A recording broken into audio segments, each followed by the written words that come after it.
All right. We are live and up and running. I'm just checking sound real quick. I see Bits has popped in the chat to drop a hydrate right at the beginning. What's up, Bits? Thank you for the reminder. I will take a preliminary sip of the fuel.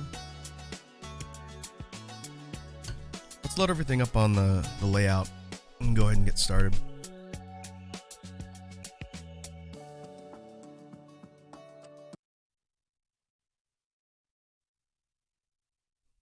There we are. Boy, it seems like I haven't done one of these in a while. Where's my pen?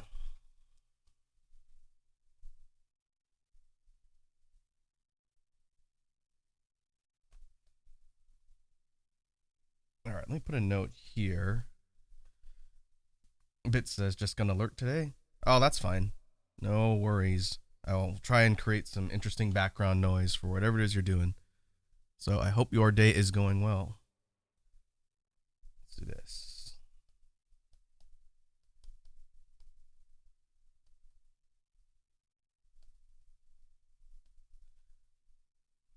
We are going to start with doing some simple stuff on the loop to get some background noise for the first part of the stream. So this is what we usually do on these. So I'm going to mess around with some things on the loop that I got set up right here, and we'll see if we can get some good background track action going here. I was thinking about a couple different styles of things I wanted to do, but I'm probably just gonna wing it and see if I can put something cohesive together. I haven't practiced on the loop in a while since I was out of town last week, but it should be fine. Maybe we can go for something a bit mid-tempo. Set up the rhythm first, and then think about things like a bass line and or synth complement that goes with it.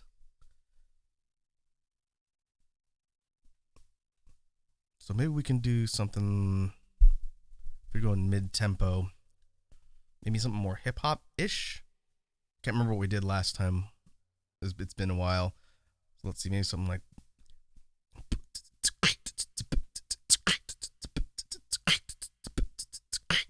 And then we can figure out a way to construct bass line and everything around that. So let's see if we can get that recorded.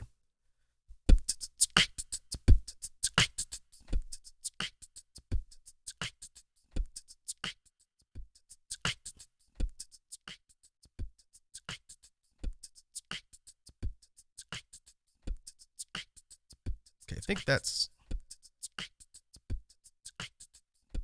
looping cleanly. I'm gonna keep an eye on the sound level and balance as well. Could leave the rhythm about there, and it shouldn't be too loud.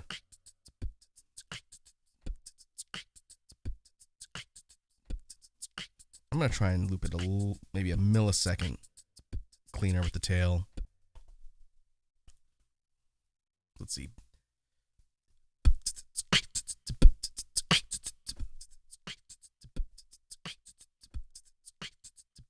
That's a little better. And I'm gonna try not to eat the mic too, since I don't want this to be stupid loud for everybody.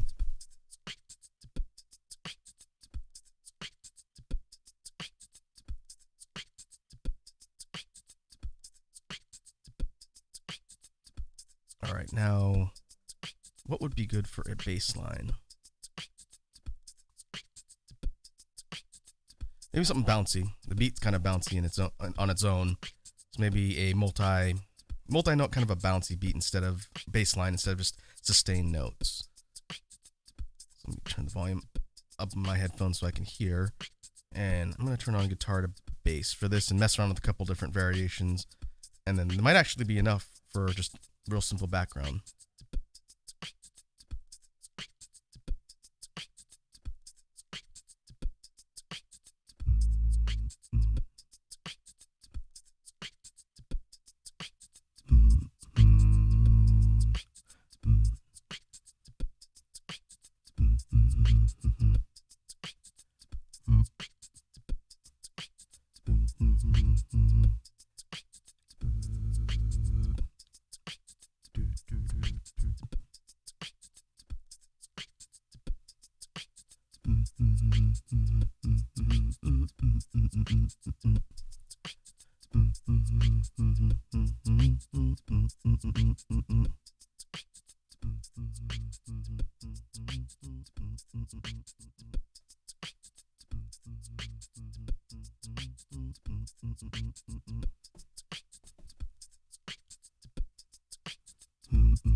All right. Let me make sure everything is back on my mic so I can talk again.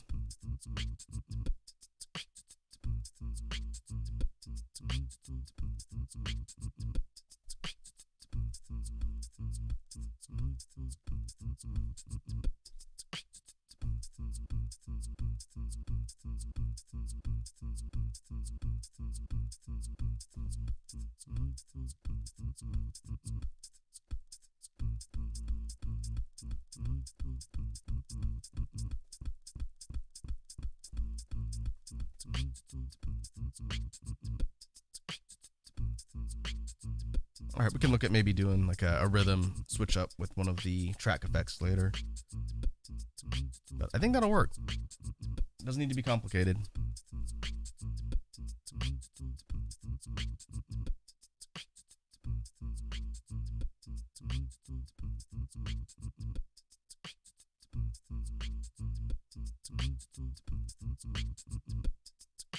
All right, I'm going to leave the audio there, and folks can let me know if I need to up it or lower it.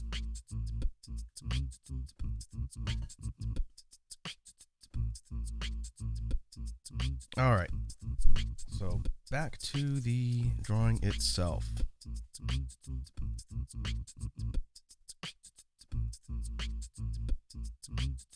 Get rid of you.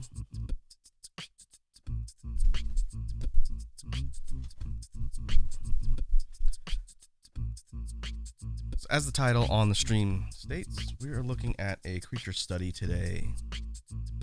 And in the past, when we've done these, we've done a couple different strategies for drawing practice here. We've done a reference. We've done kind of a challenge type thing where I have to draw something from a description. And the most recent ones, we were taking sprite-based pixel art and turning them into kind of drawn, fleshed out creatures. And so for today, at least for this first part of the stream, and we might switch gears later, I'll have to see how long this takes. I think I want to try just freehanding something. I didn't get to do any drawing while I was on my trip, but I do need to practice. So to that end, I'm going to start with a sketch primary and just completely wing it. This is one of the few times I'm going without any sort of plan, reference, or end result in mind. I'm just going to start drawing something and we will see what happens.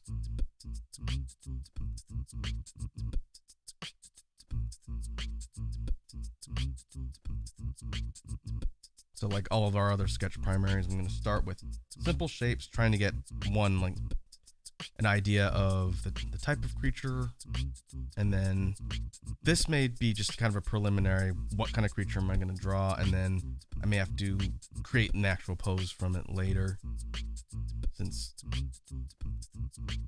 usually, unless I have a specific idea in mind, I have to do a couple different attempts at a pose once I know what exactly I'm going to be drawing, if that makes sense.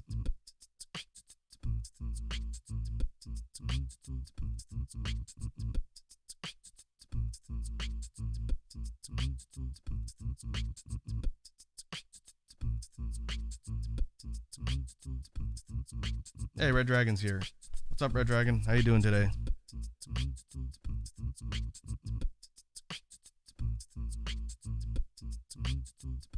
Welcome to the drawing stream.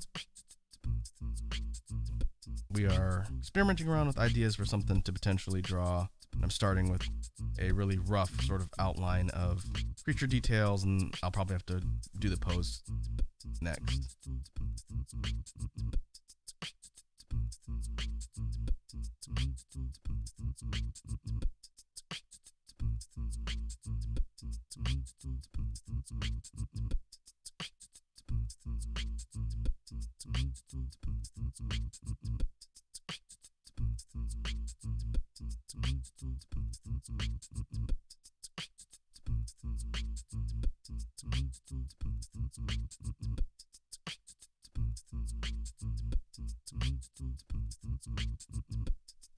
Definitely looking at something that's quadrupedal on 4 legs.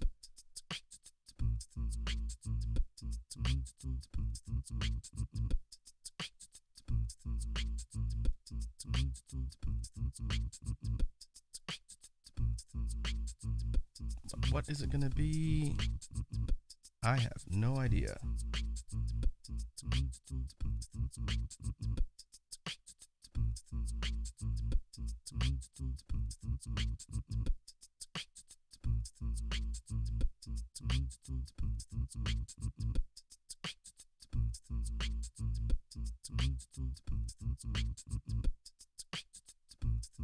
I'll worry about that other leg obscured in the distance later.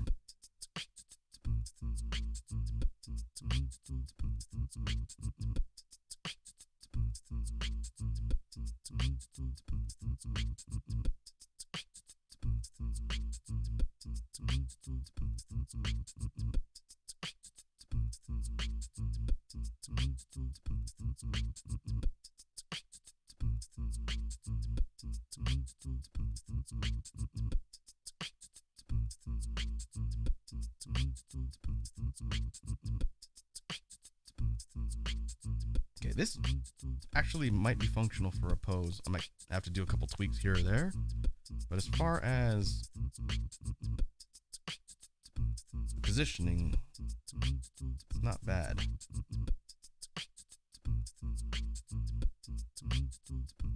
Let's fix the hand a little bit.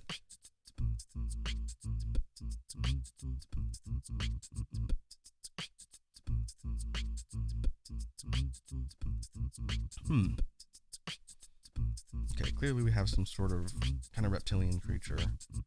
I was kind of thinking, and this probably is an artifact of the fact I've been playing a lot of Monster Hunter lately. I was kind of thinking of doing some sort of dragon, but something atypical of your standard for looking at like a Western dragon, which would normally be something like this. Wings.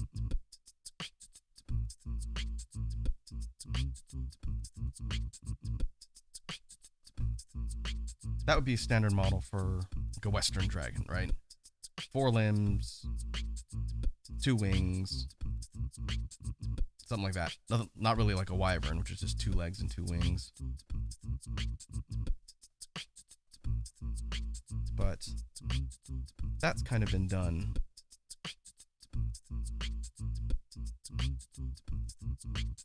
In order to kind of switch up the formula and try something new, what if we did kind of more like an eldritch, or not necessarily an alien, but kind of a more otherworldly type of dragon?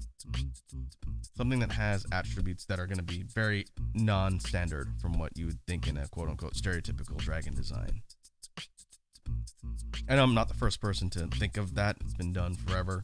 You think of things like the Gaping Dragon and Dark Souls and all sorts of stuff like that. It's definitely been done, but I've never really attempted a design quite at that angle. So I think that could be fun. And we could basically repurpose what we've done here, since this is just a basic pose primary of a creature here, and we could probably use that as our base. Hey, Iconic stopping by. Iconic says, can't stay but cheering you on. Much love. Take care. Thanks, Iconic. I think you were streaming earlier, right? Hopefully your stream went well.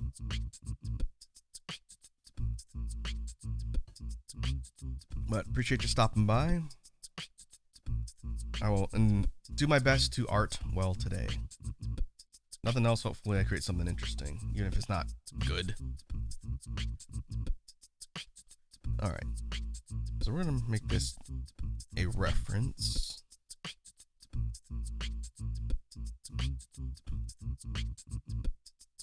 And we're going to sketch on top of this layer, and this is where we're going to kind of experiment with some ideas for the creature here. And this is going to be both from a pose perspective, if we want to mess around with anything like changing positioning from the original sketch, that's fine. And also just experimenting around the details. So what I like to do as an exercise, since I tend to start at the head of the piece that I'm working on, usually the face and the features, and let that kind of define the rest. I don't always draw that way, but I do very frequently. So I kind of want to sketch around some ideas for the actual head of the creature and what we're looking at. So I'm going to go off to the side here. And I'm just going to start sketching some random dragon heads. And we'll see what sort of materializes and if that informs things with the rest of the design. And that's the whole point.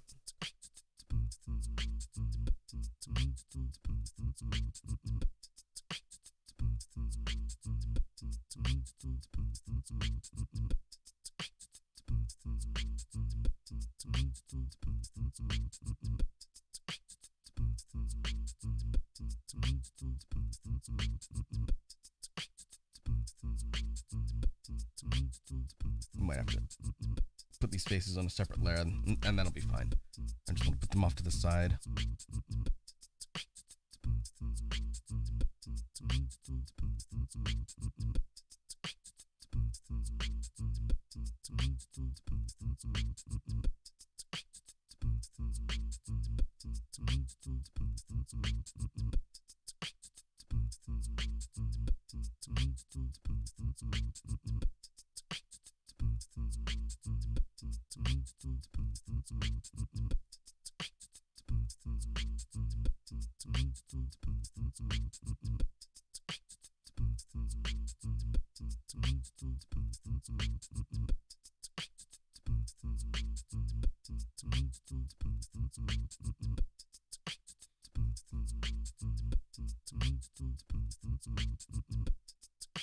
I do like the idea of multiple eyes. That may be kind of a through line here.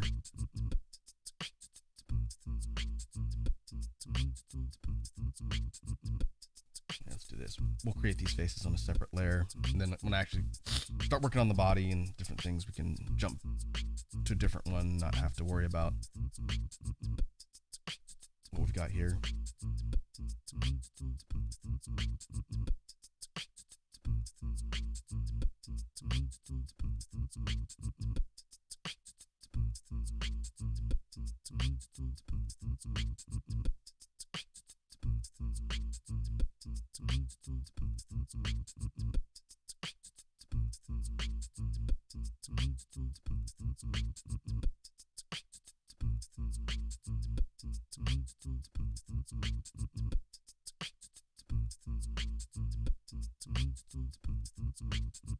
That could be an interesting idea.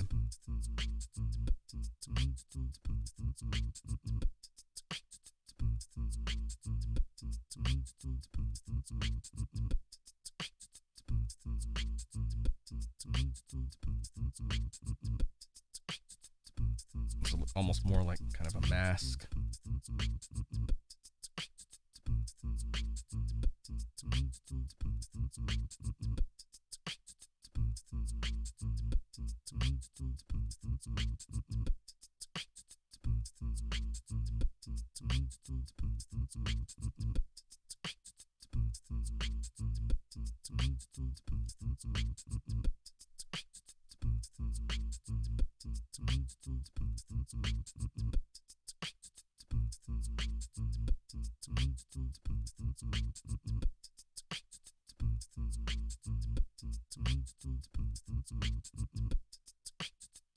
I'll put you over there.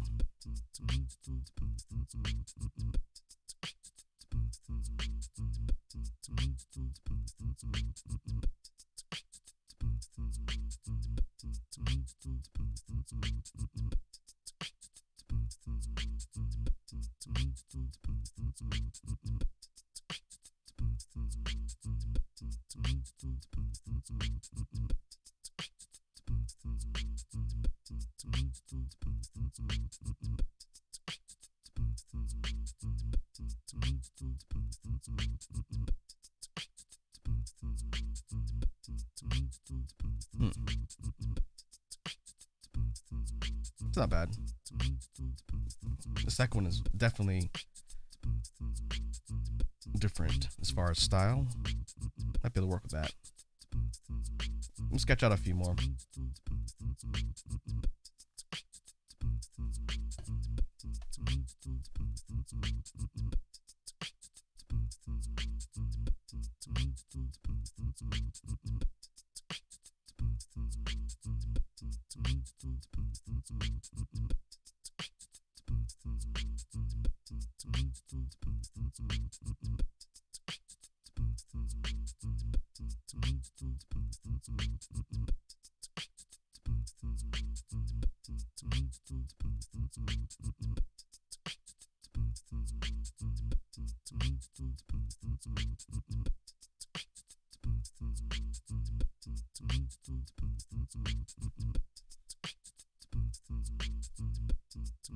Something a little more bug-like with this one.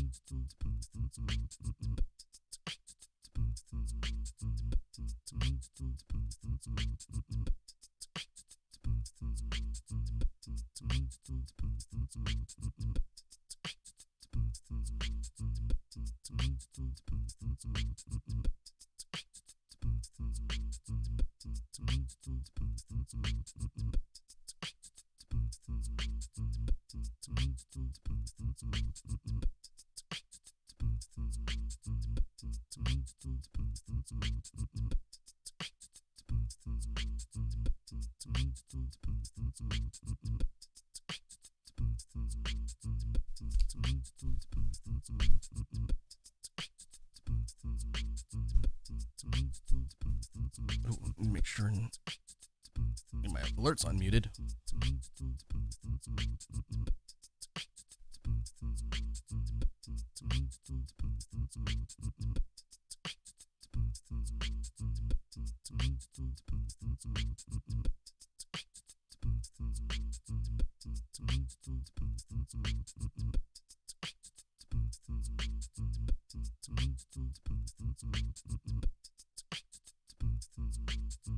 Kind of like the idea of potential false eyes on some of these. Kind of taking a page out of the Basilisk book from, again, Dark Souls, where what you think would be the eyes here and here are misdirection things that are meant to fool prey into thinking eyes are up here. They're actually smaller ones down here.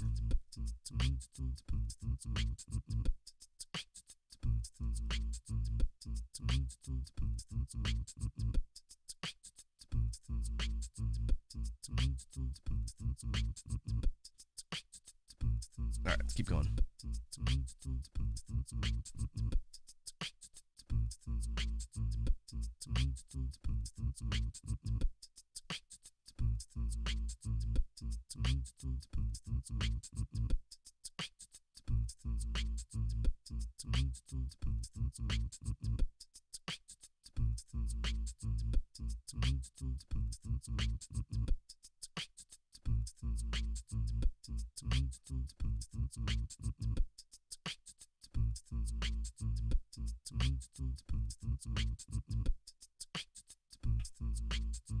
Go more out in left field with this fourth one.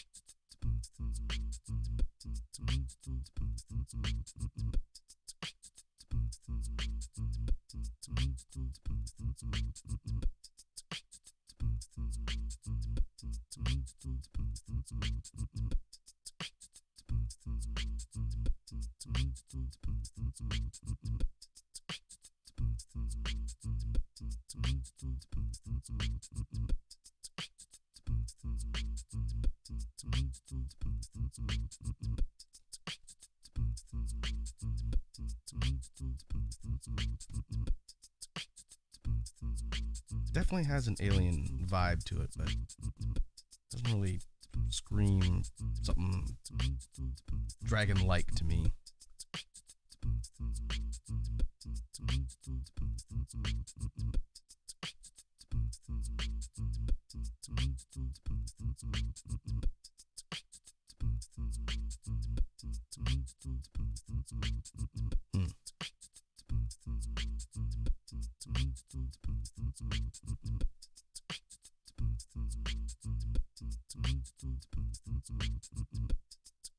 There's potential for something else, though. The nice thing about doing all these experimental concept sketches is if I like certain things, I can always refer back to this later and pull stuff into a different project. I always keep my work from these sessions just in case they can come in handy for something else.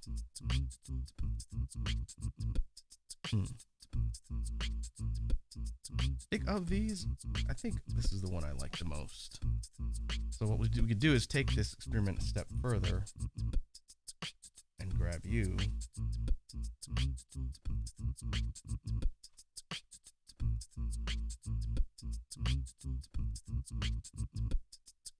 Nope.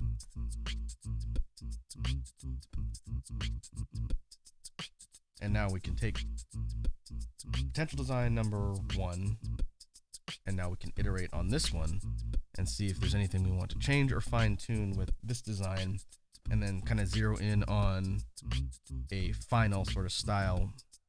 And then from there, we would adapt that and start coming up with a fully fleshed out sketch for the entire creature. And I don't normally work this way in particular. If I have an idea, I'll kind of just run with it. But I want to try and mess around with a lot of different design possibilities. Hey, Edward's here. What's up, Edward? I don't know what that series of emotes is. Is that someone with their hand in the ocean? Welcome to the drawing stream. Hope you're doing well this Saturday afternoon.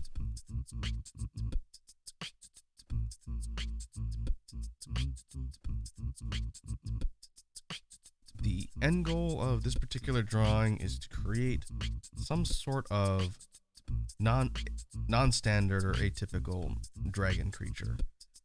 And like I was just explaining, we are taking a potential design in this one right here, and we're iterating around until I come up with a combination of things I like, and then we're gonna apply it to a fully fleshed out creature, which is what the sketch is down here.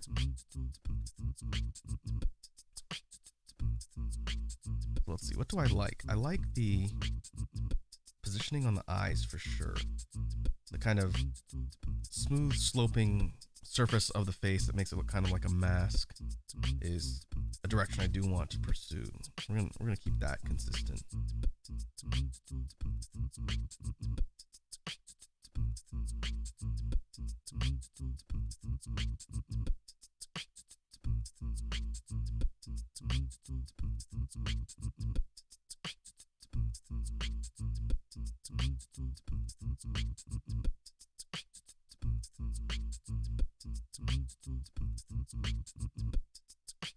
I'm gonna change the shape of the eyes on this one.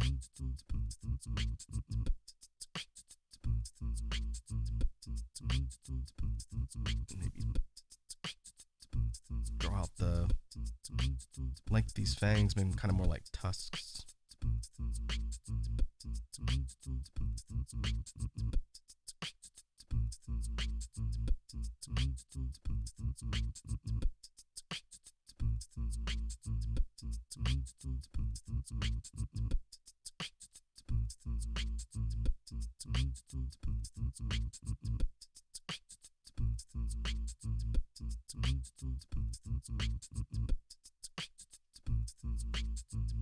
Got a bit more of a defined lower jaw here.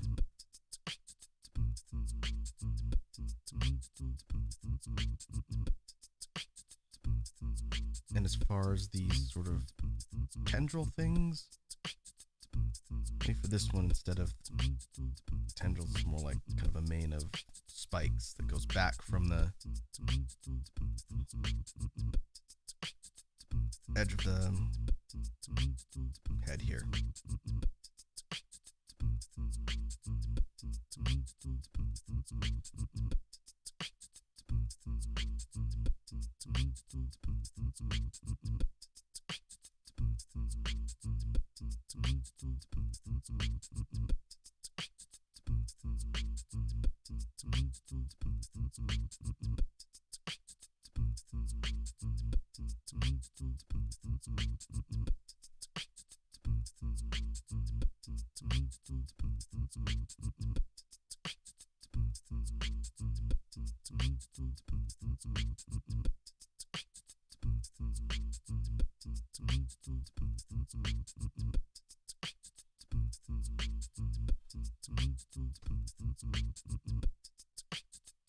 That's a possibility.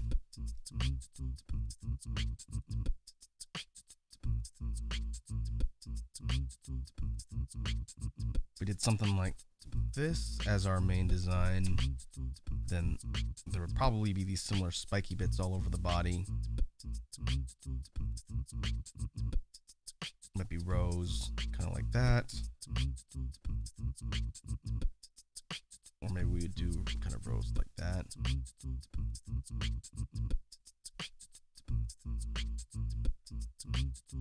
I definitely want the theming kind of to be consistent, whatever we end up choosing, and have that reflected in all over parts of the creature. So if we went for like these tendril type things on the head, I definitely want to include that on other parts of the body, maybe the tail, maybe the limbs.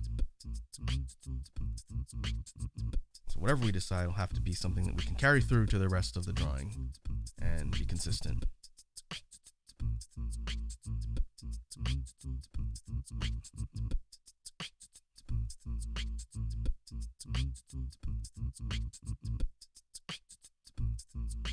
Now the pose is going to be interesting. Might have to change the orientation of the head a little bit. This sort of implies kind of a longer face. We're going for this kind of mask type shape. We'll do something like that. Kind of shorten it up. Maybe have it tilting a little bit more down. That's okay. That'll be easy to fix.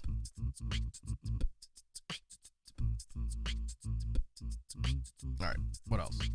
I want to continue to sort of mess around with iterations on this particular design for a bit, and then we'll see if anything jumps out as far as a definite winner or something I think we can run with.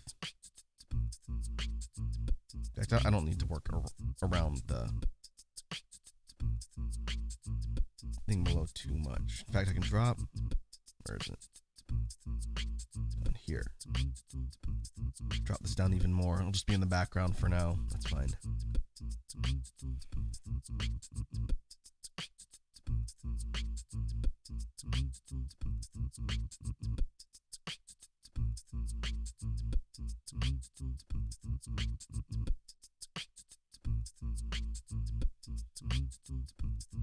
Let's go for something a little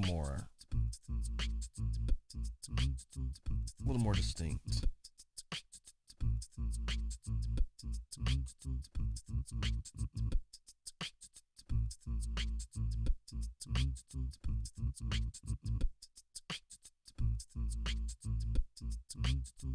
I think 6 eyes in total. We're going to keep that consistent.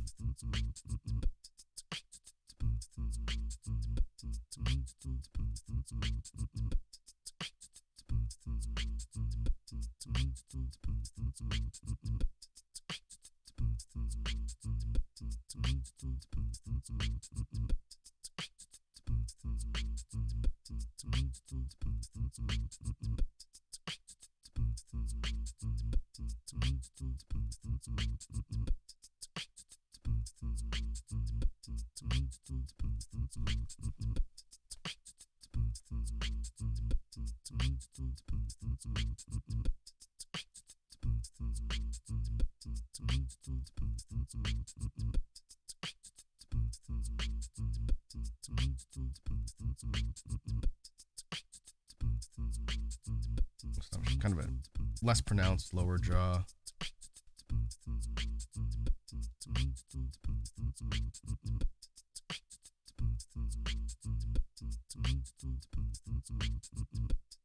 And shorter teeth like that.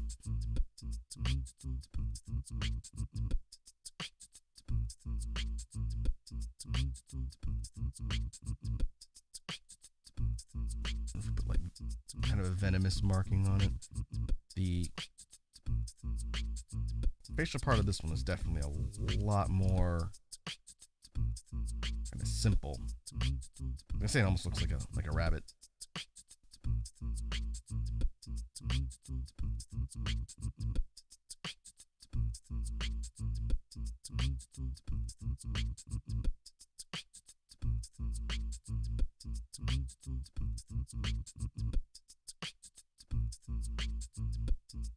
For this one, maybe the whole thing has fur.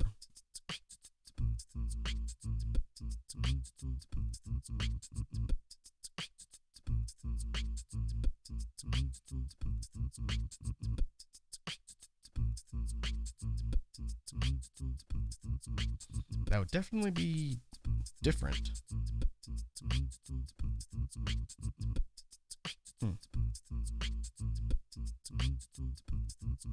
Put you over here. If I don't use this particular one for this drawing, that might come in handy for something later. Kind of like the way that looks.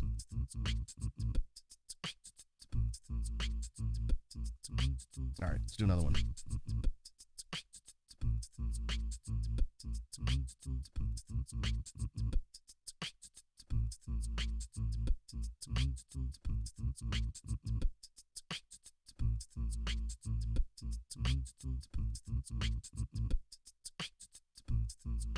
Maybe make this one a little more sharp. Sharp and angular.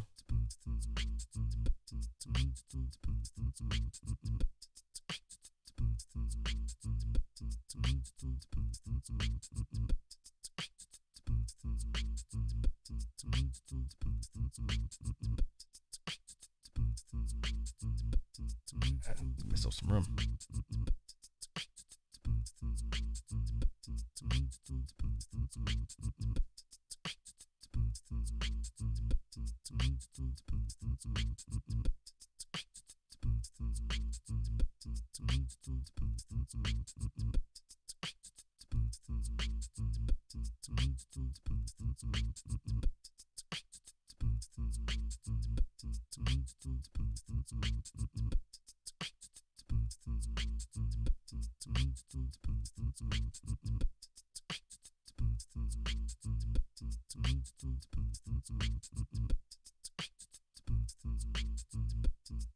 Now, I want to do the eyes for this one.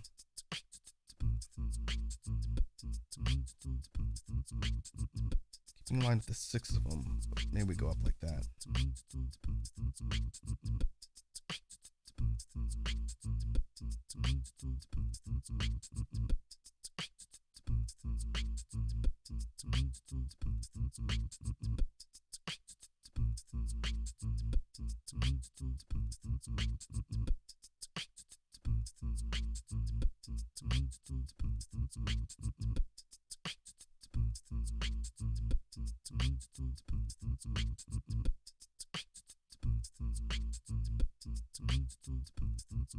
That's kind of funky.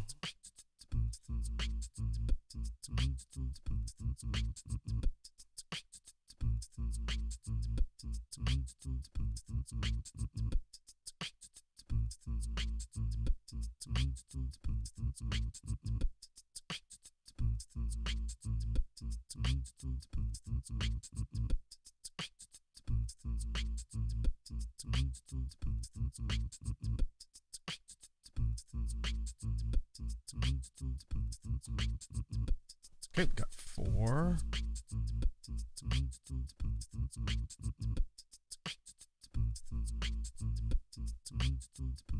Still think I like the design of this first one. But right now, what I'm actually leaning towards, interestingly enough, is taking the orientation of the eyes from this one, with the 3 similar sized round eyes instead of 2 round eyes and 4 kind of more elongated eyes, and putting this style on this one.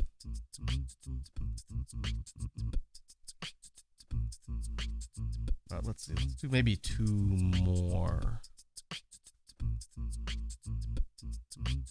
2 more iterations on this design, and then we'll pick one.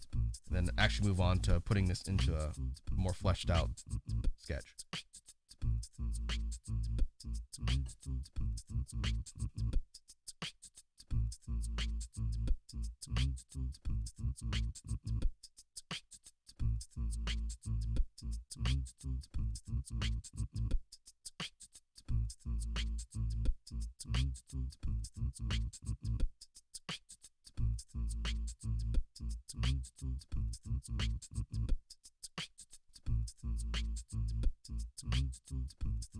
Now let's do this.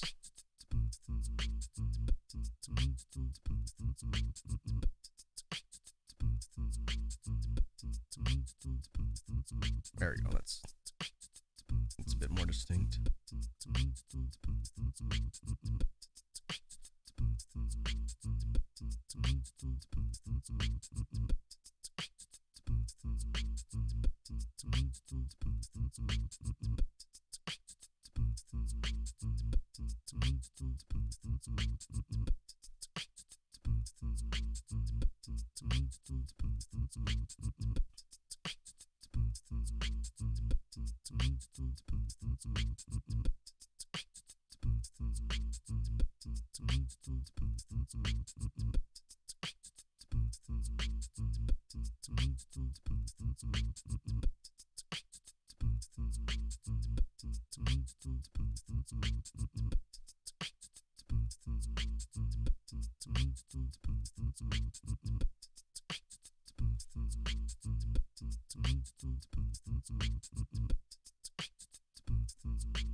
Give this one teeth too.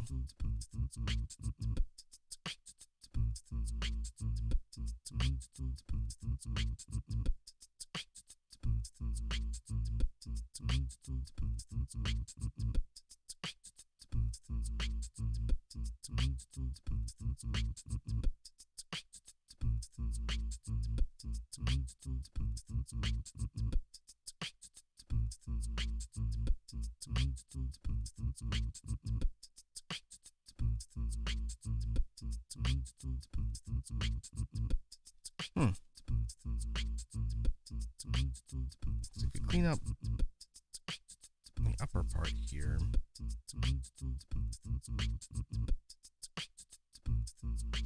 oh,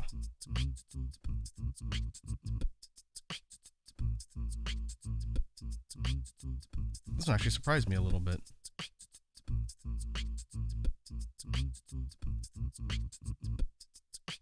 I think I like this one a lot. Zoom out. Let's compare.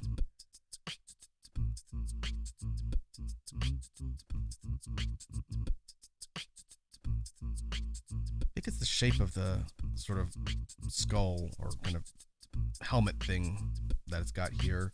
I like the shape of this one more than the shape of this one. I did sort of a middle ground on the teeth, the fangs, rather than the short ones like on the first one. I made it in between this one here. Huh. We're going to take this design and then do the tendril thing.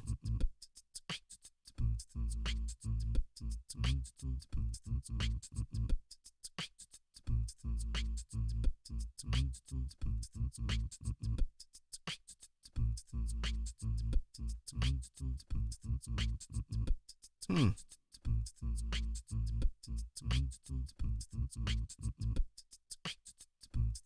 I went with smaller eyes in general. Sort of switch it up. Same kind of triangular orientation, but much more kind of recessed and small, not quite as large as any of these.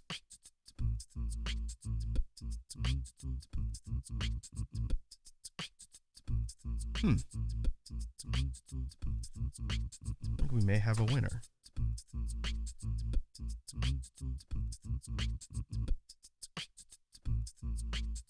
Interesting.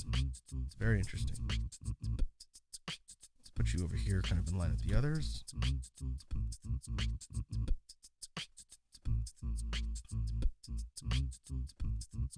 then move all of you over here.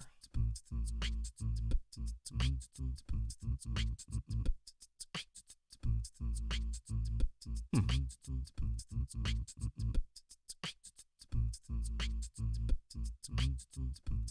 Wow, I think I like this one the best.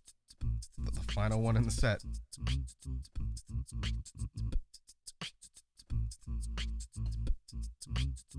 I guess it sort of goes back to a little bit more of a kind of standard shape for what we consider a dragon. Just looks like a very alien dragon, which is what we're kind of going for here. But I like the direction that everything's going. It's going more back. Yeah, I'm gonna go with this one. I thought for sure we'd be back to number one and then just kind of changing minor things with the position of the eyes and maybe the shape of the jaws, but well, that's why we do brainstorming, to come up with possibilities and then see what's going to work for the piece. So what we can do is hide this.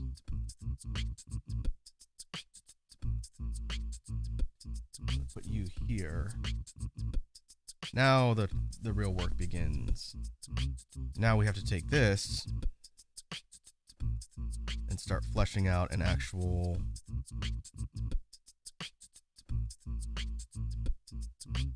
sketch for the creature itself. And that's going to be challenging because we're now working with the pose. But the thing that we can do that'll be helpful, especially since I've sort of started with this pose that has the head in kind of a profile here, facing sideways. What we can do to help out is take this design and give it a real quick side render. This is 3/4 down here. But if we do a quick translation of the design, it'll also give us a chance to mess around with any details as we're drawing it from a side perspective. It's not going to be dramatically different.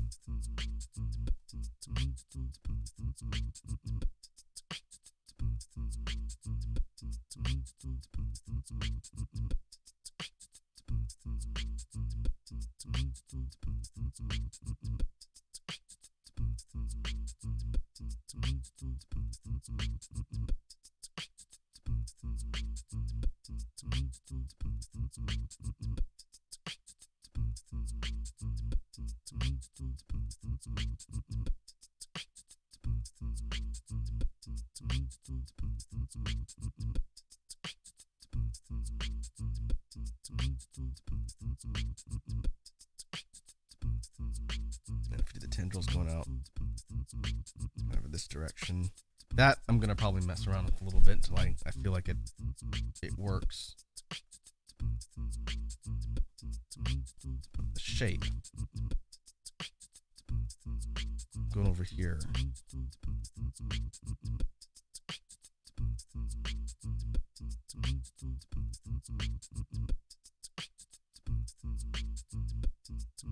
This is going to be our reference down here. So now we got to put that into practice.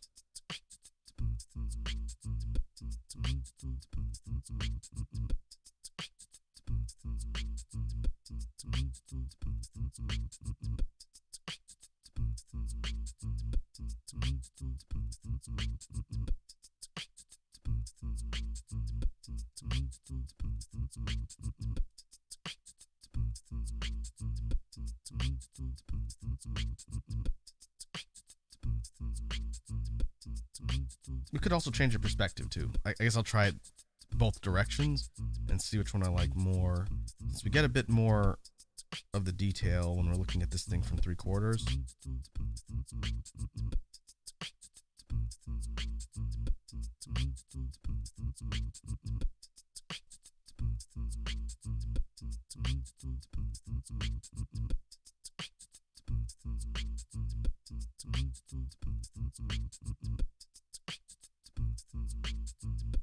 Yeah, we're gonna have to move that.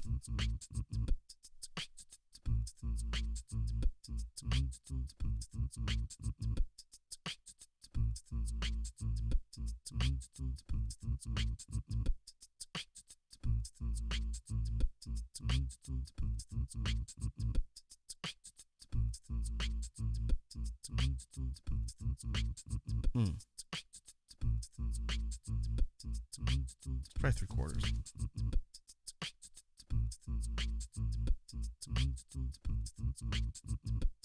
Change the direction of it slightly. Instead of going out this way, it's going to be coming down this way. That's fine.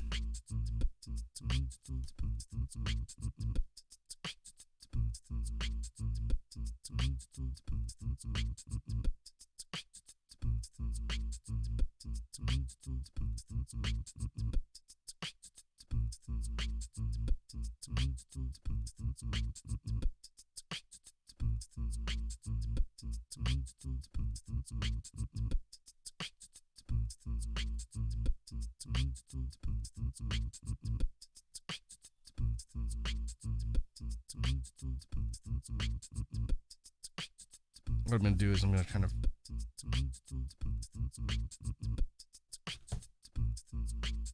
rough in where I think the head would be kind of positioned in the 3/4 view like this. And I'm going to probably have to move it around a little bit. Which is fine.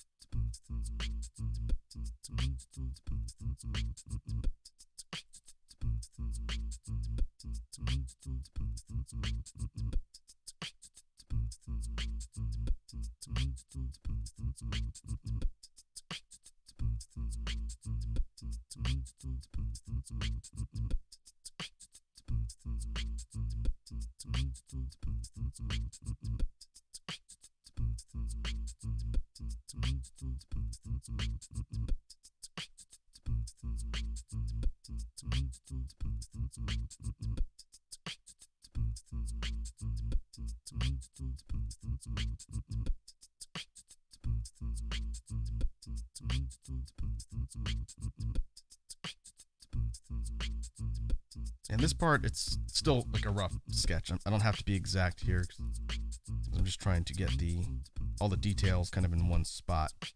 And I'll probably have to refine this a little bit before we actually go in and start doing the line art and the inking.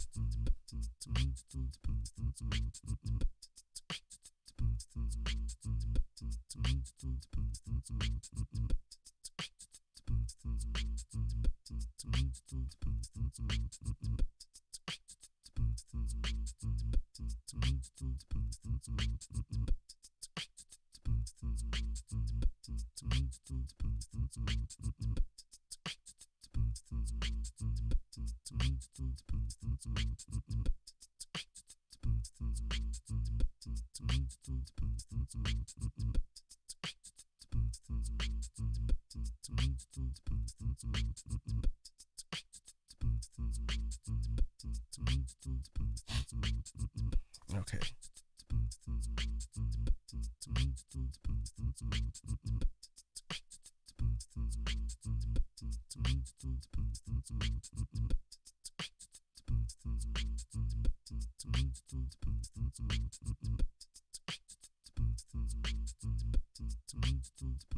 I think that'll do for now. Again, this is just approximate, just to get things sort of lined up. Now we start working on the rest of the body.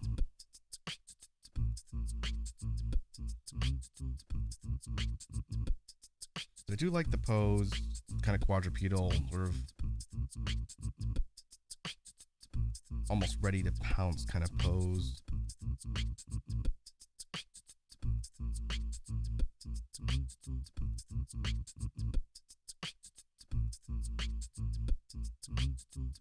But now we can do things like kind of rough in what we're looking at for the details.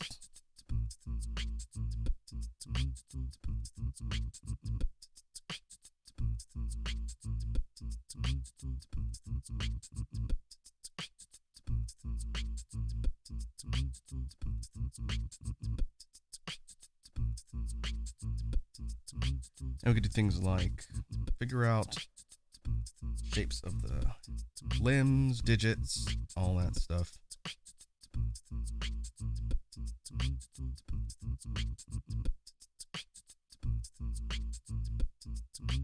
Kind of like the idea of one longer middle claw here.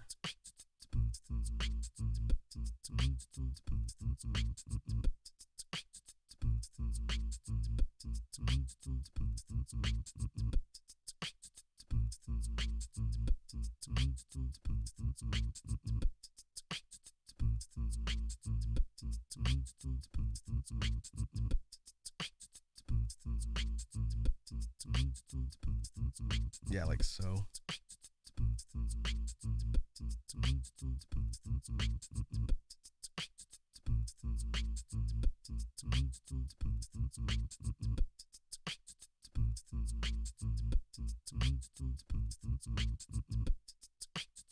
You're kind of like a underplating on the stomach type area.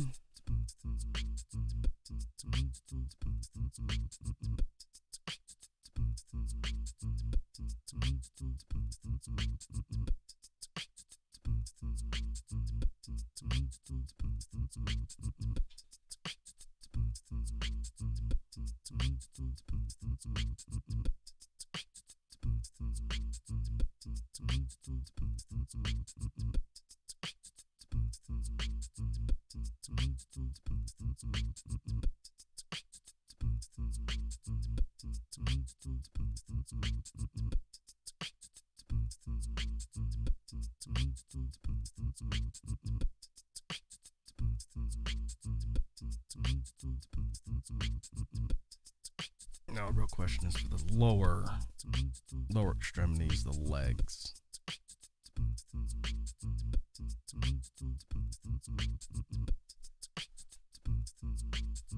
What if we did something like this?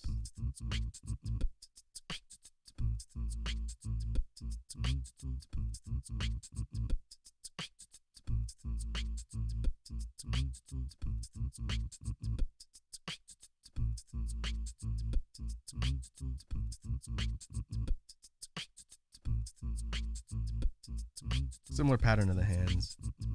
Well, slightly longer middle toe.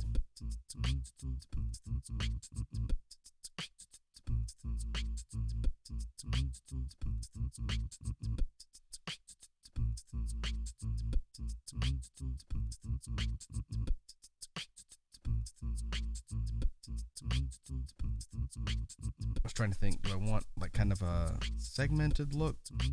Something more kind of insect-like? This thing's not going to have scales. I don't want to do scales. Scales are pretty common.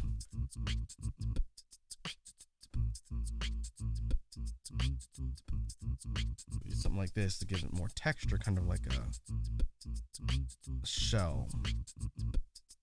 And that could be interesting.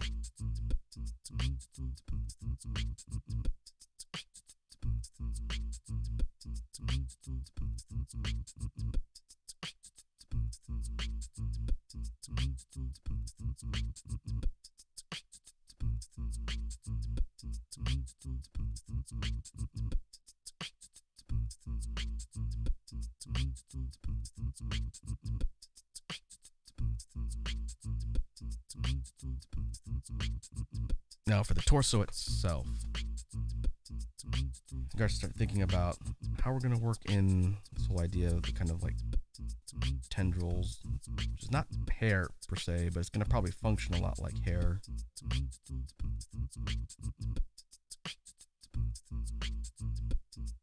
Kind of like the idea of it being like a mane that goes partway down the back, but not from head to tail.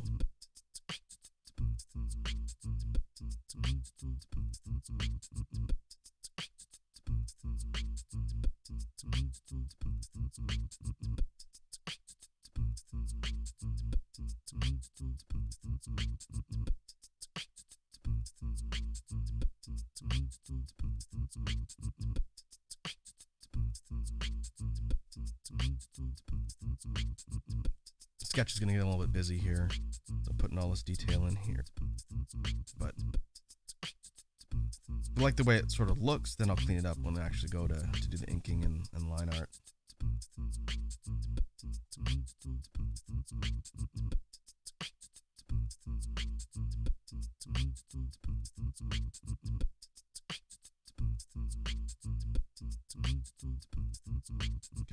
spikes going down towards the tail.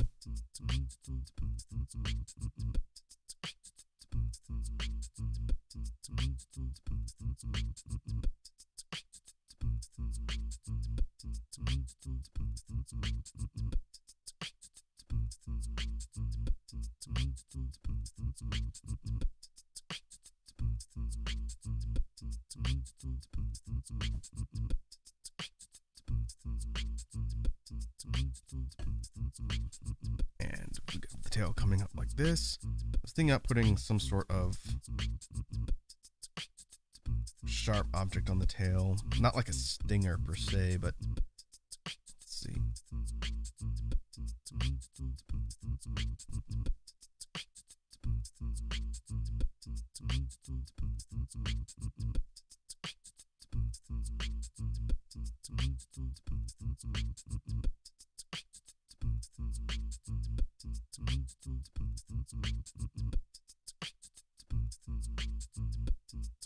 Maybe something kind of like that.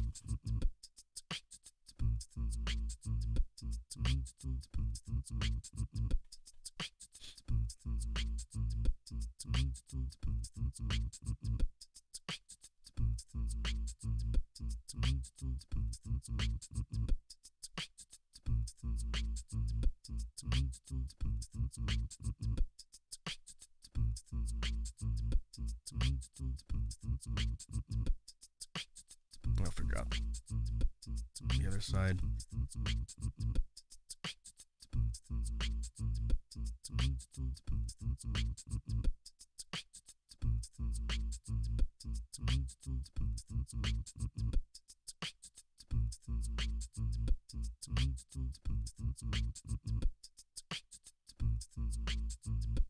Okay, we're slowly refining the details on this particular creature here.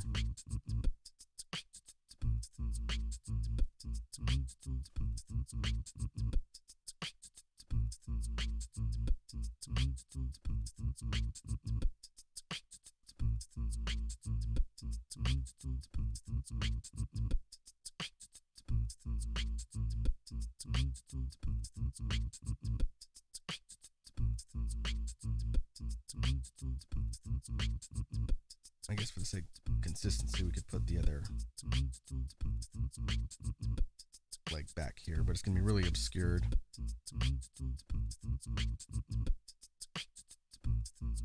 I don't know, might just leave it out.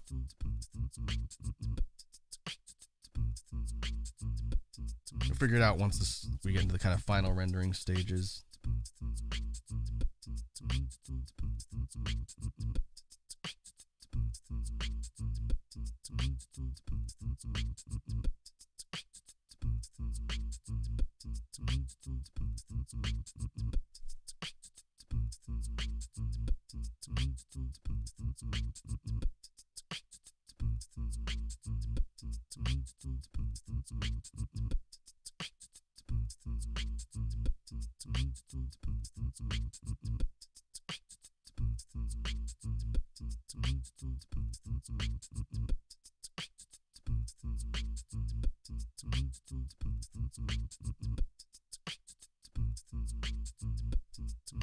Alright, before we move on and potentially start putting line art down, I want to go back to our BGM track and mix things up a little bit. We can hide our sketch primary now. So let's see what we got.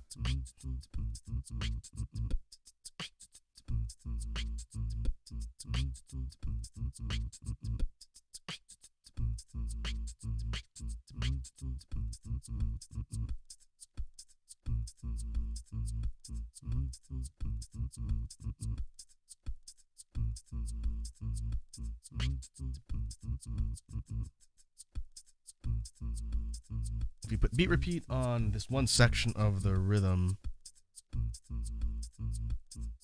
get a constant kick instead of the more bouncy hip-hop-ish beat that we had from the original. This is what it sounds like in the original.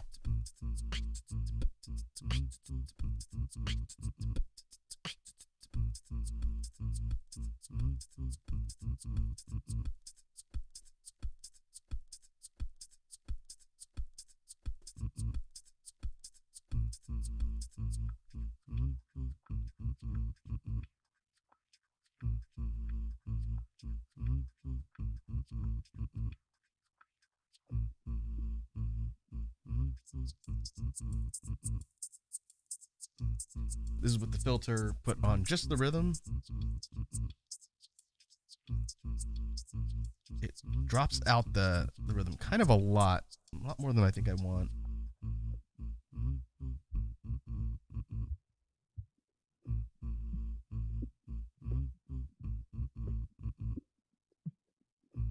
Yeah, even I tried taking the repeat off to see if that would make it easier to hear the rhythm, but I think the filter is going to be obscuring it too much.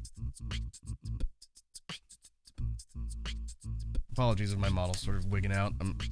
I have to kind of look over to my corner desk here in order to do stuff with the loop.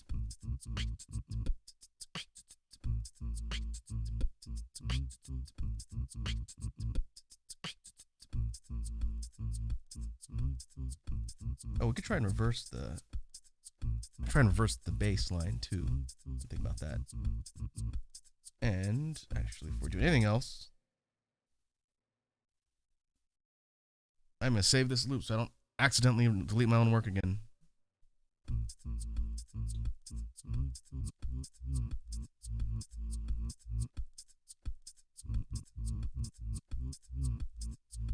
That reverse doesn't sound good.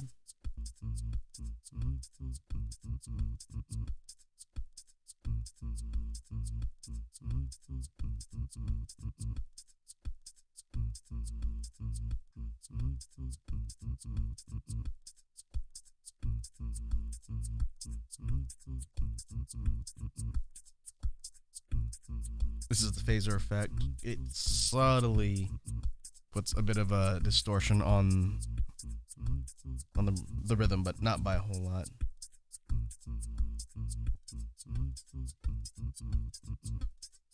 Flanger's a little more noticeable though.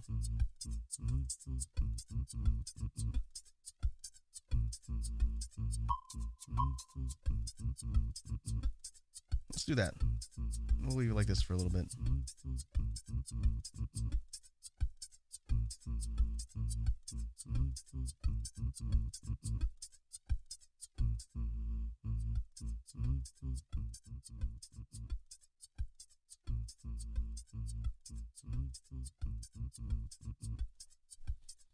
There we go.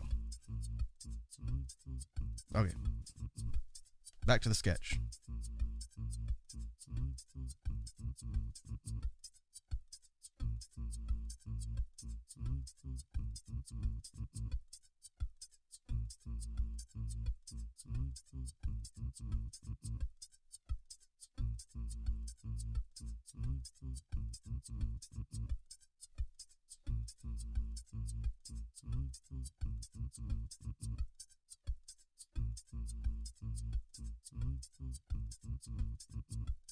Okay, now I want to do some cleanup on kind of the fine details like the face, everything else, because from here we're looking at finalizing the sketch, and then we're going to go in to do the inking layer next, line art.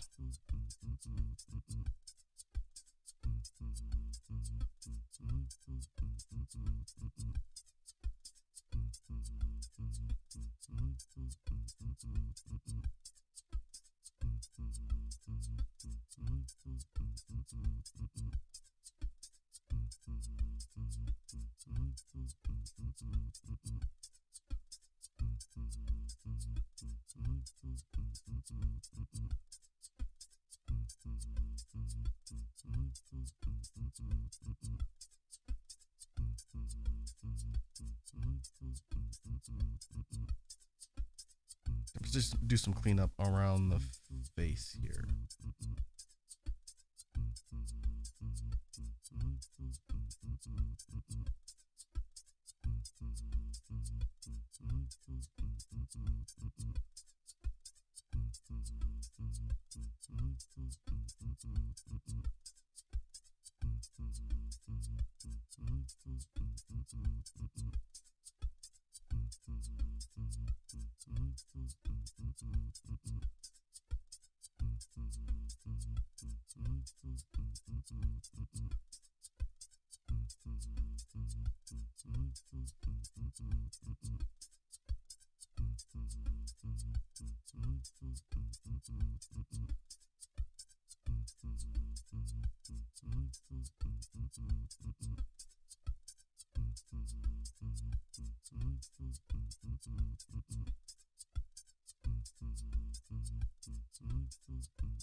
All right, we're gonna kind of sweep through the rest of the sections and start sort of tidying up the details so that we can just go straight into inking. We don't have to change anything on the fly here.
I think I'm okay with the kind of tendrils. I'll probably have to fix the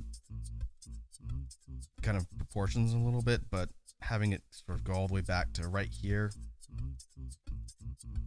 that's fine. I got no issue with that. And then the spikes start from there and go all the way down.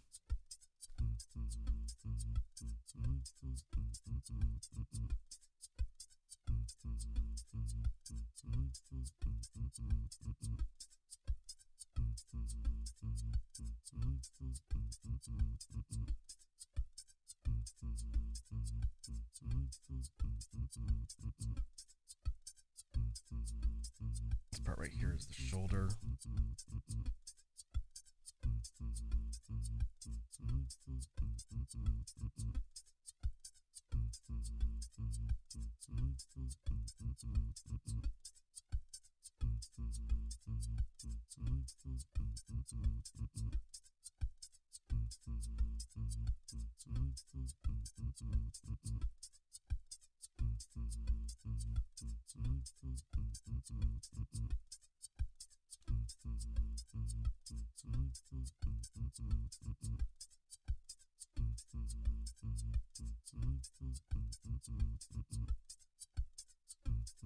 All right, let's zoom out, take a look at the sketch, see if there's anything else we want to fine tune before we move on and try and do line art.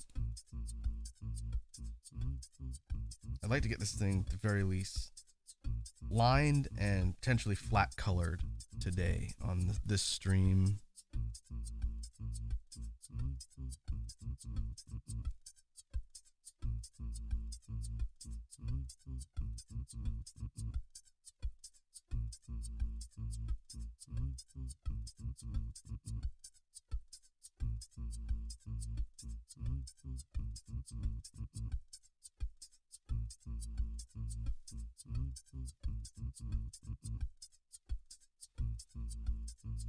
All right, let's take a look.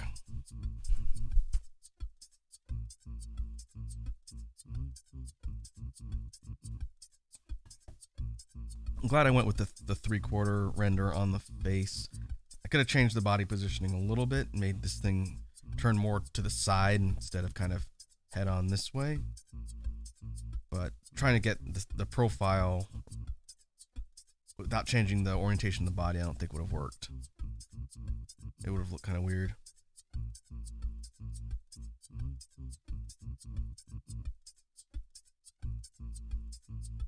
All right, let's Save this.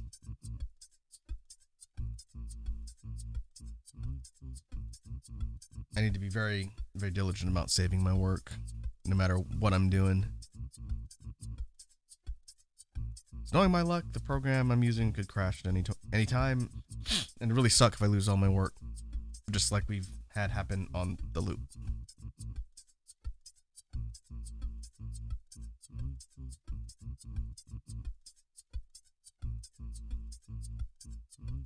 Alright. So we don't need this anymore. Drop the opacity down on the sketch layer. And now, getting in the habit of doing vector. Now we can start looking at line weights.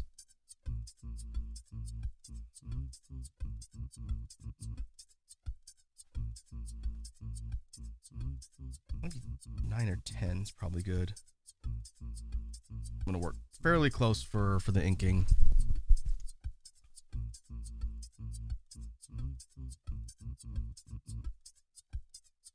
Yeah, I think that's a good line weight.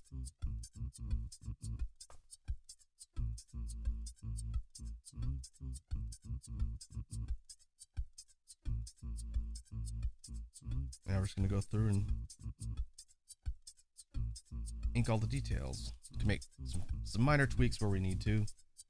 But for the most part, we're just following everything in the sketch.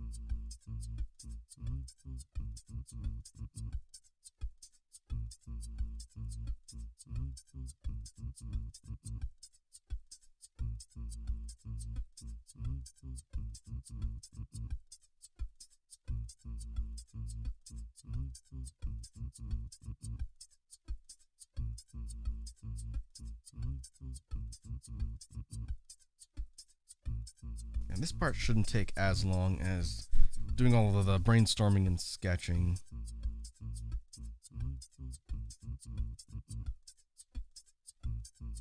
So I suppose while I'm doing this, I can kind of take the opportunity to talk a little bit about things I'm working on, things that are coming up for content. I did mention on the last stream we did when we were playing HoloCure that I've been kicking around some ideas for stream content.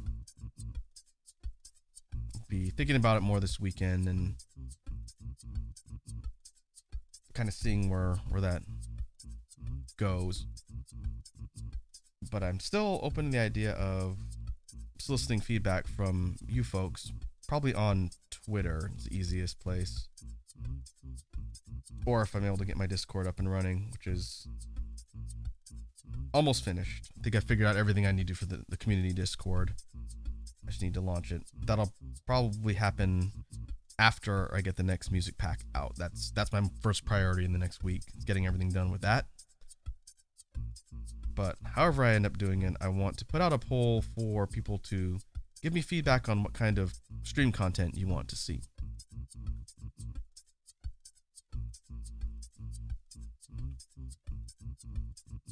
We do a pretty fair mix of stuff from week to week here, but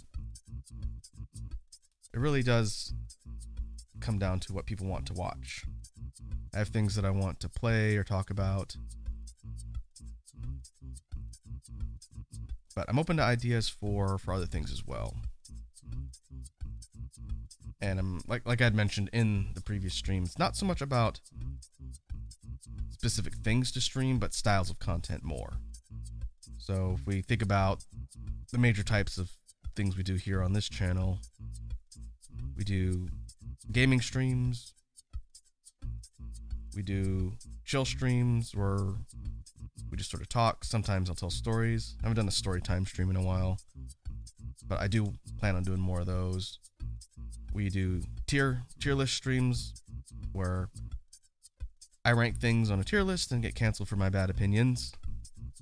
Those are definitely not going anywhere. And then we have drawing streams like this, where I'm either working on an exercise or an existing project, or sort of a combination. And it's primarily just to practice.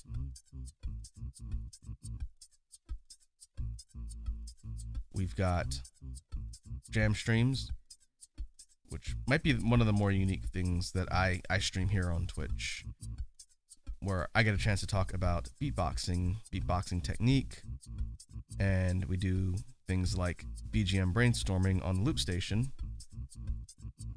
And I've asked folks before, and I'll make sure I put this in the poll, if they want me to do more jam streams, specifically just have more opportunity to talk about stuff like that, and also to give people who are in different time zones a chance to tune in.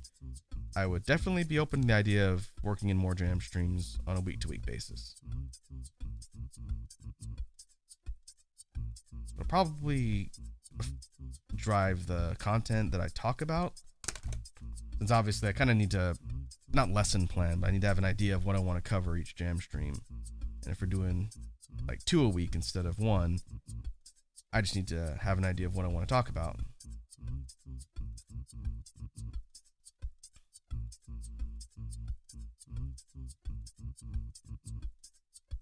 But I also thought about potentially bringing back challenges, either gaming related or something else. I haven't done a You Die, You Beatbox challenge in a really long time.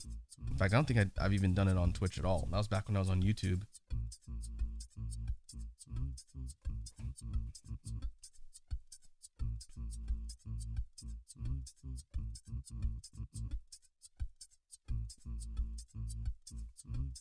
I also mentioned the potential idea of doing more media shares, where I choose a topic, or collectively come up with a topic, and basically I present things from said topic to everybody on stream. If it's videos, we watch videos, or what have you.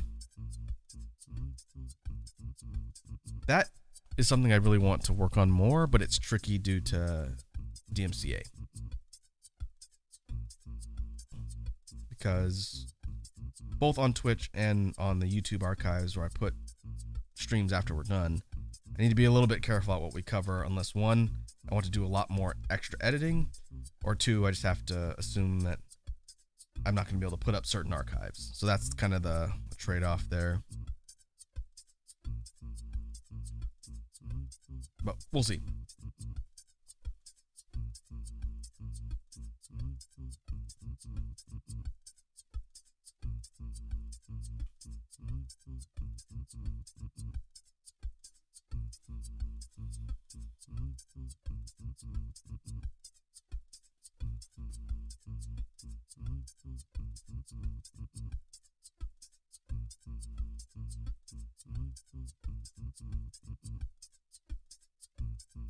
All right, let's see. Keep working our way down the legs, limbs.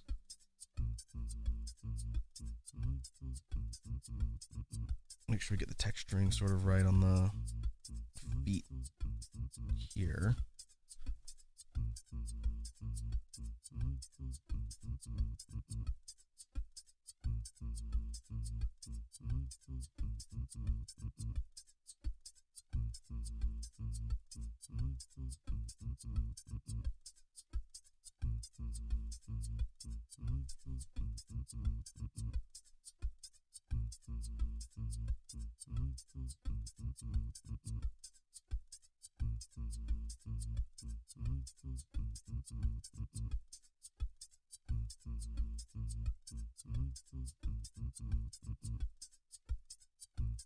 Basically similar patterning to the arms and hands.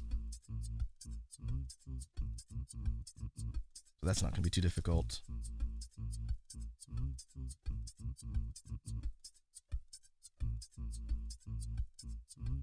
One thing I did check out since last time I streamed on, was it Thursday?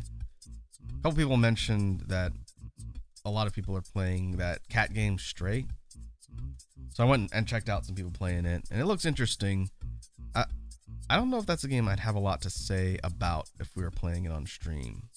So while it is interesting and maybe something I check out offline, I don't think that's going to be something I stream. One, because everybody is streaming it right now anyway. And two, that type of game is probably not going to be good commentary. Looks interesting though. I can see why it's popular.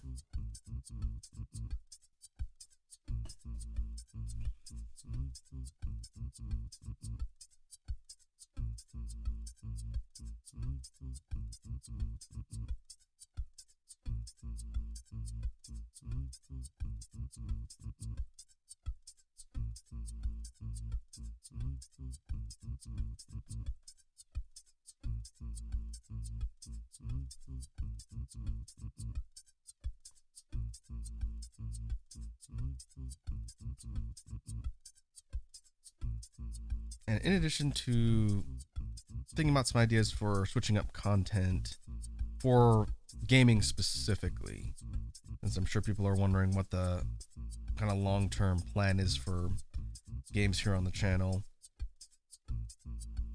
I plan on doing a lot more Monster Hunter. I think that's going to be a mainstay of the channel.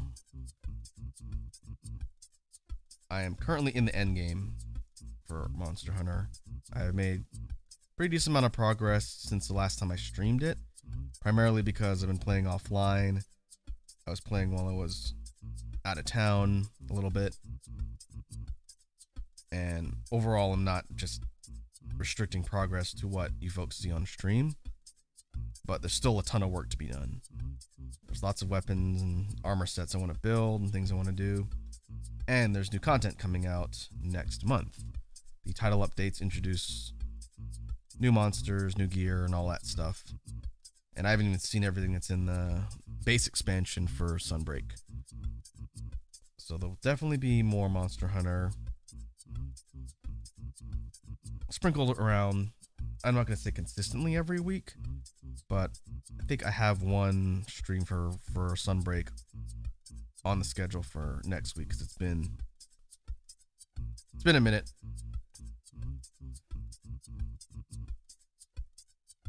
But yeah, I can expect to have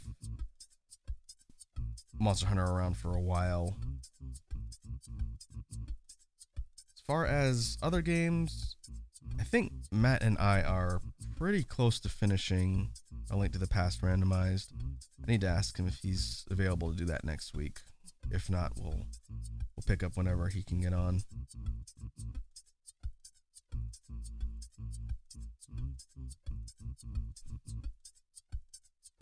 But once we finish that, I'll have to come up with another game to play. I don't know if it's going to be another collab.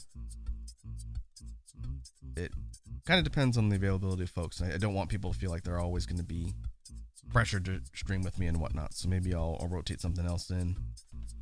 But we also have to finish Guardian Legend. In fact, that's probably going to be on the schedule for next week.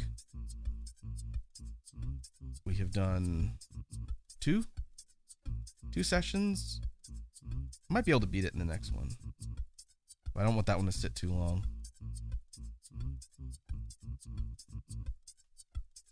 So there'll be more retro games, more Guardian Legend till we beat it. And kind of mixed in with all of that, like we've done so far, will be the wave-based shooter games, which is quickly becoming one of my favorite genres of things to play, just because they're easy to pick up and put down. So, Holo Cure, Vampire Survivors, eventually we'll get back to Nova Drift. 20 minutes to daylight. And the like. So those will also be kind of reoccurring here and there.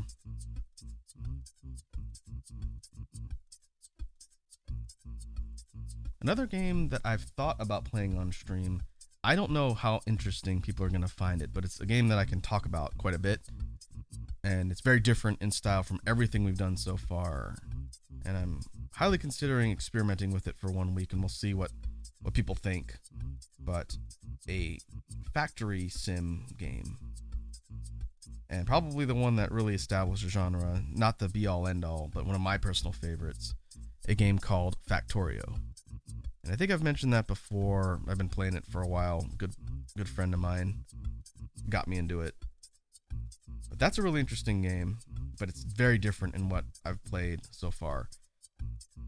It's not going to be really flashy and really fast-paced. It's a lot more technical in that you're basically building factories and working on automation and builds. But if you're anyone inclined towards tech or engineering, and I'm really not the latter, and I still find the game fascinating. Factorio is really interesting. It's a neat game. Maybe we can rotate it in and see what people think.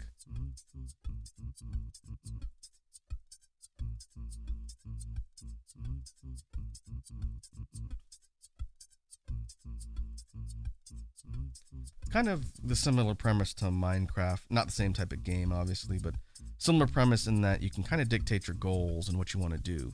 There is kind of a quote-unquote end game and end objective, but how you get there and what you do in a game like Factorio is very open-ended. And that's what I like about it. Well, I've technically beaten the game a couple times. You really aren't working towards like a story objective or anything like that, and that's what I find kind of interesting.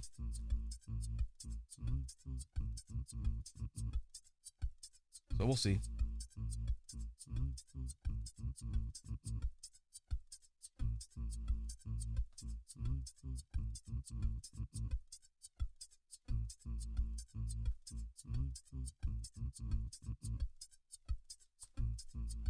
All right, going back to our drawing here, we're got most of the stuff lined. I'm just doing the tendrils on the back.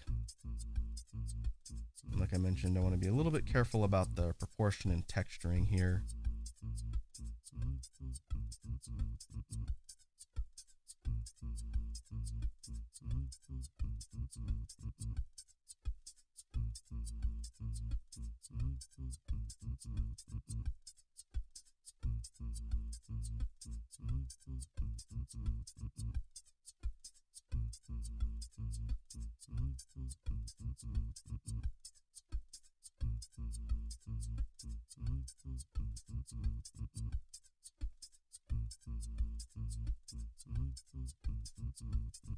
I'll follow sort of the through lines going all the way down from the back to the tail.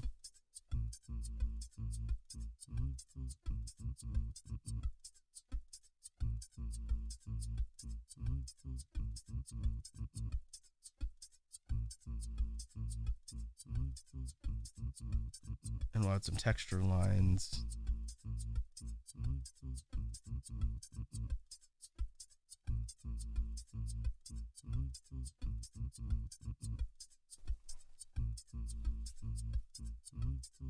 Like so.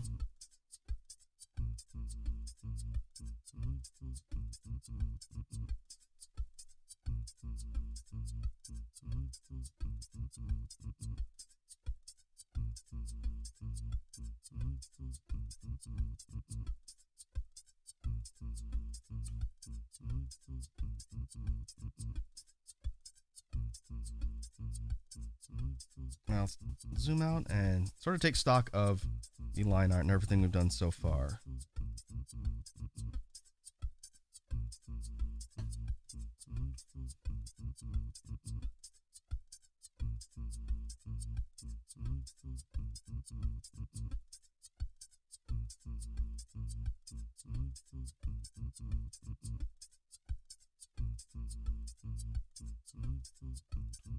You can hide the sketch. This will be a lot easier when it comes to doing the cleanup. All right.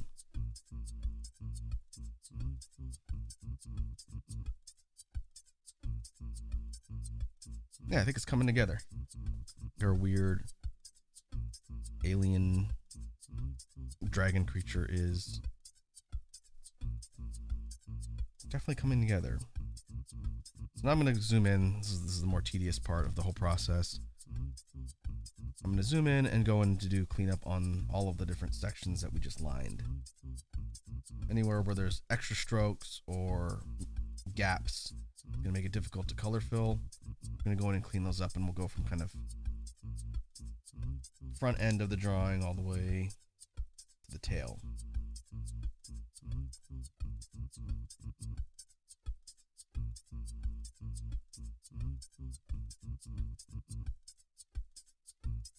And I suppose, since, again, this is not really the most dynamic part of the drawing process, I can talk a little bit about things that I've got my eye on for future. We talk about things like games that I'm looking forward to. Obviously, there's upcoming content being released for Monster Hunter, which I'm very interested to see, as well as announcements for the future things that they're going to be releasing after that. There are a bunch of games on the horizon that I am definitely looking forward to. Now that we have a release date for Bayonetta 3, which is in the end of October, just in time for Halloween, I am definitely looking forward to that. The game has been a long time in the making, but it looks really good. The stuff that they have been putting out in the recent teaser or trailer for the launch of the game, the release date, looks really clean. I will definitely be picking that up. I'm not going to be playing it on stream because I don't have a reliable way to stream from my Switch, but I'll definitely be playing it, and I can report in and give my thoughts after I play through the game. I'm sure it'll be great. Platinum has yet to release a subpar Bayonetta game. There's only been 2 of them.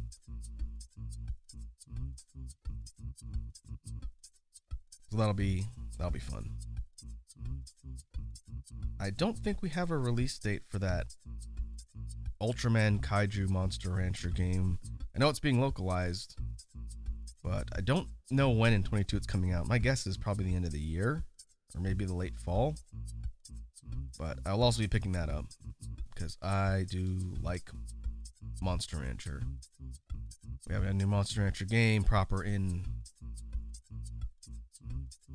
a decade? More? When did DS one come out?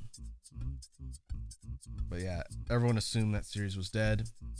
They ported the first 2 PS1 games to Switch and Steam, and that gave everyone a lot of hope that maybe the series wasn't completely dead. This is Tecmo. And sure enough, they announced they're making a new one as the crossover property with the Ultraman franchise, which is also really cool. I don't know as much about that, but I'm all for big kaiju type creatures in a Monster Rancher environment. I think that's going to be fun. If they were releasing that on PC, I would consider picking it up there and potentially streaming it. Problem with Monster Rancher games is they're a lot of fun, but unless you're a type of person who really knows the ins and outs and stats and history, it's not the most interesting game to stream unless you're really knowledgeable like that. One dude that I do follow, his name is Mr. Moosebones, and he is incredibly knowledgeable about Monster Rancher, and his streams are great. He does things like breakdowns of the different creatures, their abilities, how to raise them, and then he does competitions. He organizes tournaments and whatnot with his community, and that's pretty cool. I don't really think I can lend as much interesting commentary as someone like that from the community for a Monster Rancher game, so most likely, even if it was on PC, I probably wouldn't be streaming it.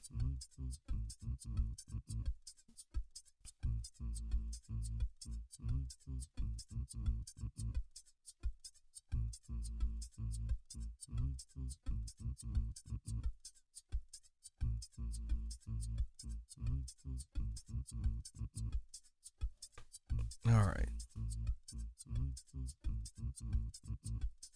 The cleanup didn't take too long. It's always tricky when working in Vector because of the way the program calculates lines. You can't always just cleanly erase something. It'll recalculate and get kind of distorted. Unlike raster, where you can just delete whatever. And you might get some anti-aliasing, but it's not gonna dramatically change the line art, or the sharpness of it rather. Versus, let's see if I can demonstrate this here.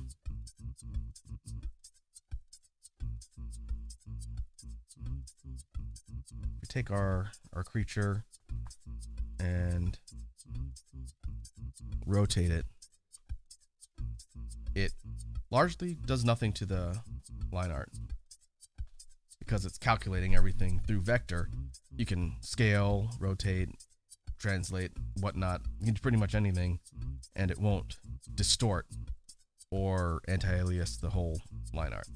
It's one of the advantages to working in vector. If you're doing it in raster, every time we moved it, it would basically fuzz the outline and distort it because of the anti-aliasing.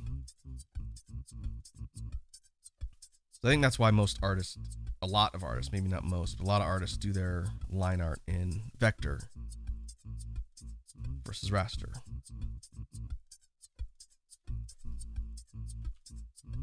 But now we've got line art. Let's go ahead and save this.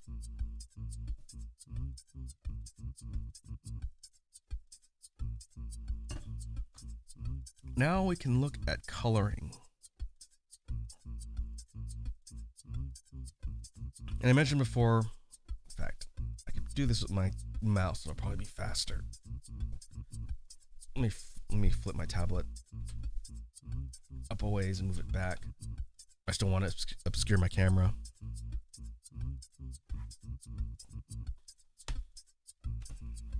There we go. Well, if you go mouse and keyboard, then I can shift select, group select a lot easier. And I can also do my labeling easier too.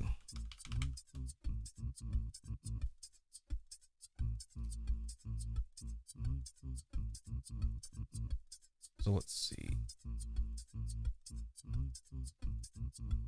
I kind of want to have the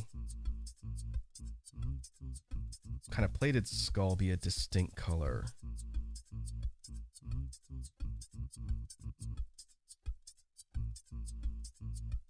Maybe a little bit lighter, kind of like a bone texture, but it's not like an actual helmet. The intent isn't to have this thing wearing something over its face. It just looks like something that's like a facial covering in style.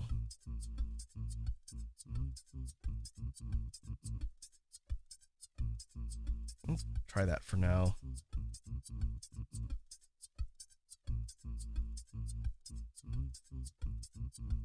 For plating,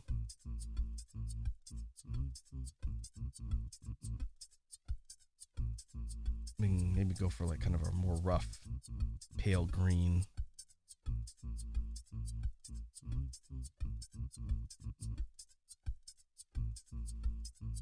Now for the body itself, we're keeping with the whole sort of otherworldly color scheme.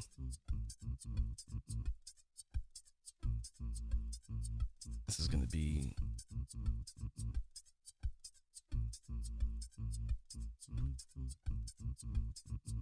things like the mane,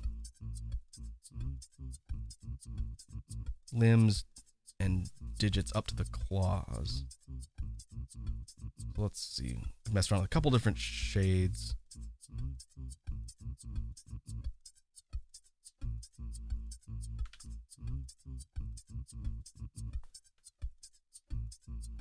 I think the section's bounded properly. That's why I just tested it there. Don't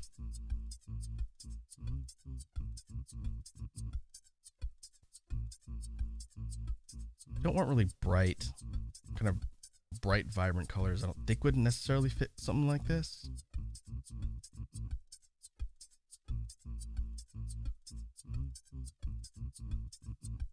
Greens could work, but not that shade.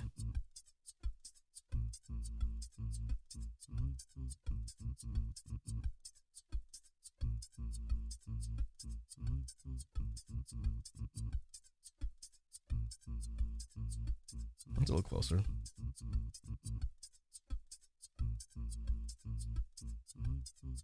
Maybe like a yellow-green. That's not bad. I think I'm actually okay with that.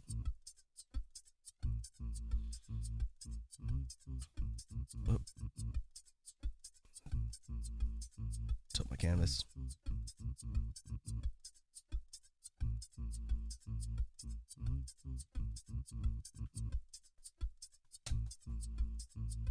Let me close this section up real quick.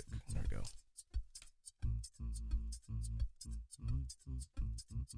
Let me do it on lines.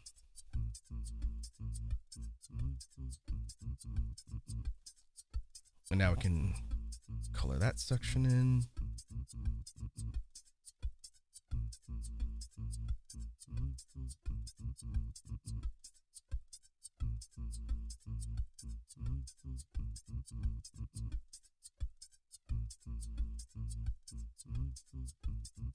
I think the fangs, claws, spikes need to be kind of a distinct color.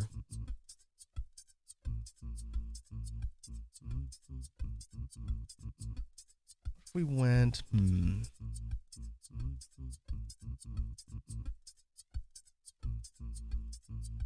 like a pale purple. I don't want to go too bright because then it'll be kind of like neon and pink. That's not what I'm looking for. But I don't want to be so dark that I can't get shading to show up.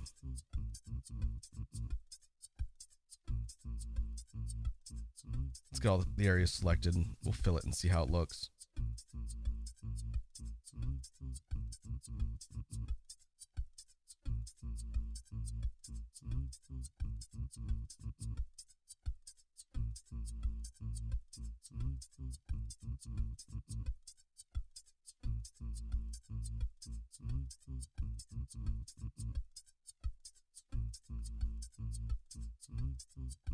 We'll do things on the back and tail, and then the thing on the tip of the tail will be the same color.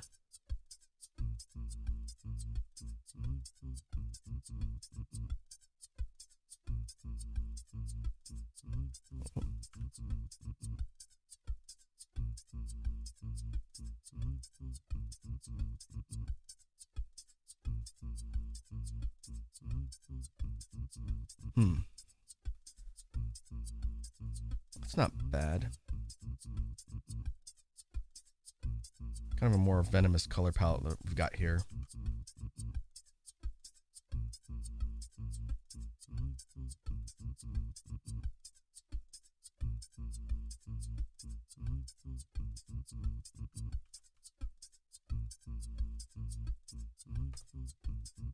Now for the hair,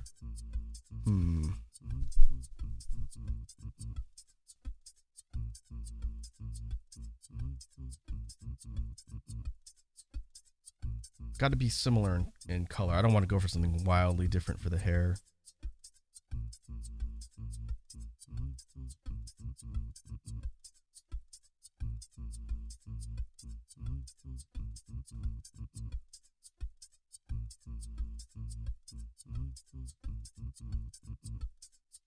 Let's get everything selected.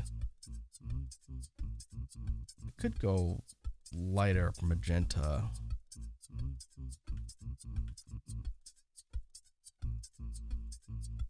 I think that's going to be too bright.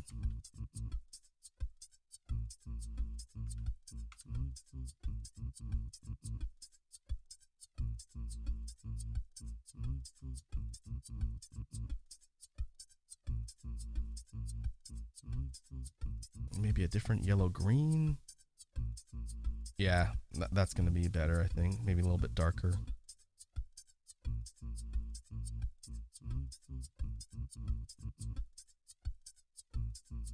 Okay. And for the eyes,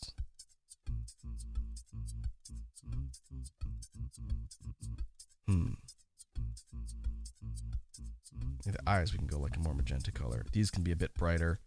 Be kind of a bit of color contrast in the face that'll kind of draw the eye a little bit.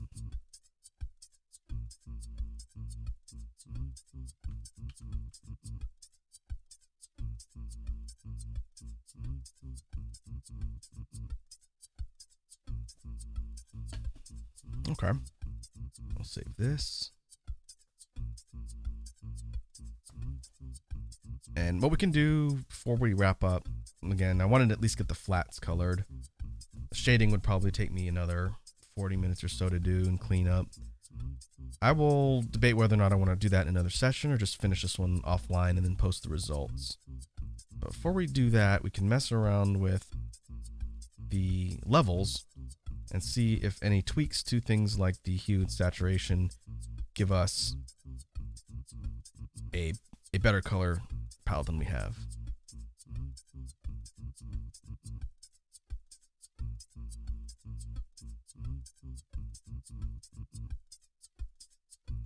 Yeah, if we go this way, we're definitely getting more reds, purples. The base. Could darken the colors and tint them a little bit. I don't know if that's really necessary. If we up the saturation really high, we'll get these kind of bright neon colors. Likewise, if we move it the opposite direction, we'll be more washed out and kind of muted. I don't think I want to mess around with saturation.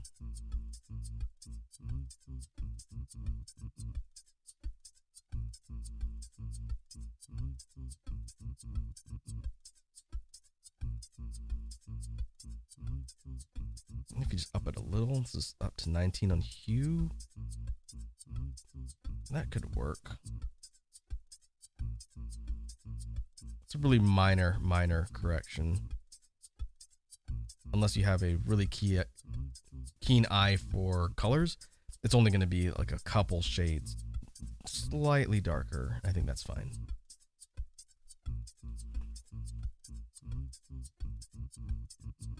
I think I'm going to move up a little bit.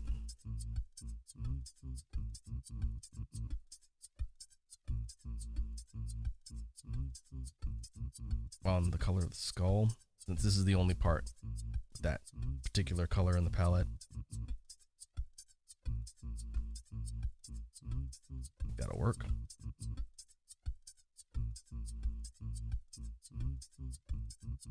And what I'll probably end up doing once I finish this thing, whenever that is, I will do a complete alternate palette once the shading and everything is in place. And I'll take the whole thing, I'll do maybe like 3 or 4 different fully rendered and shaded alternate color palettes, and then you can kind of see like if anything works better than others. But I think this will work for the base flat colors. I don't think there's anything else I want to change at the moment.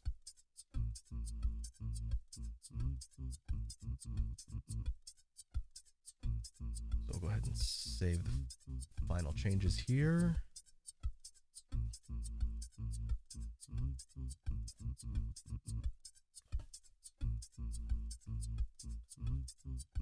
All right, good.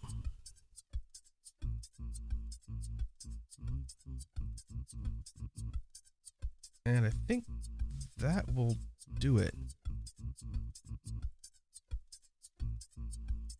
Maybe what we can do on the next drawing stream is finish this one and then go work on one of the other ongoing studies. I'll think about it. If I feel really motivated, maybe I'll just do the shading off stream, post the results.